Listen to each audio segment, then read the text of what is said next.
Greetings all, it's Max and we're back and we're going to talk a little bit about dispensations now. There's this idea of dispensations. There's different salvation in these different dispensations, and this is a Peter Ruckman teaching. I noticed that Ed has been talking about it, and I watched one of his videos. It looks like he's still going. Sorry if it's noisy. It's raining out. Air conditioner's running. And pray for me because I got a leaky roof and I need to find the leak. Just got a brand new roof and it's already leaking. Anyways. So, I'm pretty sure Ed's going to cover, like, the scriptures on this stuff as to why this is a problem. What the Ruckman crowd teaches is that it's faith alone right now, but in the Old Testament it was faith plus works, and then in Jacob's trouble it is also going to be faith plus works. Now, I don't personally believe that. I've said before, in time of Jacob's trouble, I don't know. I hope that I'm not here. Is referring to the mark of the beast.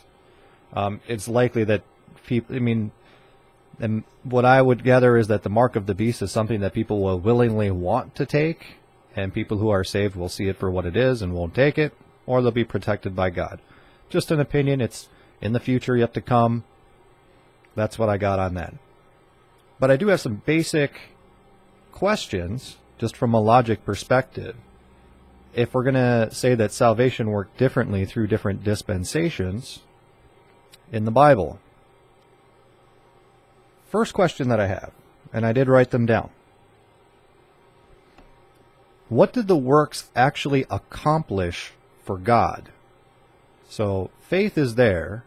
We understand that. Hebrews 11. I have a study on Hebrews 11 where I check out why it's faith all the way through the Bible. But if you're going to say it's faith works in the Old Testament, what do the works actually do for you? What do they do for God? What is it there for? How are you supposed to know what the work is that you're supposed to do? Because it's common knowledge that the Jews, none of the Jews could actually do the law. That's why they did the sacrifices all the time. So if it's the sacrifices, what about the people that didn't do sacrifices? Does that mean everybody except the Jews couldn't go to heaven? They're lost, even if they believed and had faith in the true God. Does that mean that they were lost if they didn't do sacrifices? Or because they didn't have a temple, you had to do a sacrifice at the temple. You're effectively saying that everybody except the Jews went to hell in the Old Testament, when we have biblical evidence that non-Jews were saved.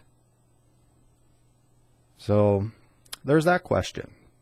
And what do these works do going forward? What would any time would work? What would work do for God? We have the big problem here is sort of messing with the character of God. And what I mean by that is,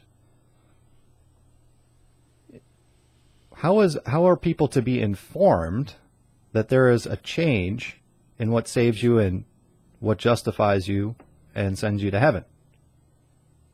Is that written down somewhere? Now, what I mean by that is, if you look through in the Old Testament, if it's faith plus works, and then the New Testament kicks in and it's just faith, if a guy dies a couple of days before Jesus does, and he didn't have his works right, is God going to say, well, you missed it by that much? You didn't do the work. Sorry. Is that how that's going to go? Or going off into Jacob's trouble? Right now we're in the church age, saved by faith. But then you hit Jacob's trouble. Is there going to be a sign? Like a road sign? That says, hey, we're switching from faith alone to faith plus works. Because if there's not some sort of a notification, like an email that everyone gets, to let them know that that's changed, that's not really very fair of God, is it? Kind of like he's arbitrarily making up the rules as he goes, because he says no one's going to know the day or hour for stuff. That's not really fair, is it? So I believe that the faith work system in any dispensation is incorrect. It's completely incorrect. It's always been by faith alone. Always. Always. And that's what I have on that.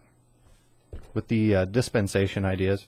I'll probably do a longer video at some time, but right now I'm a little busy.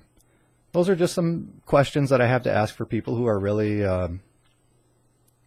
mainly from the Peter Ruckman Institute, really big into dispensations for salvation, which most true dispensationalists do not believe that.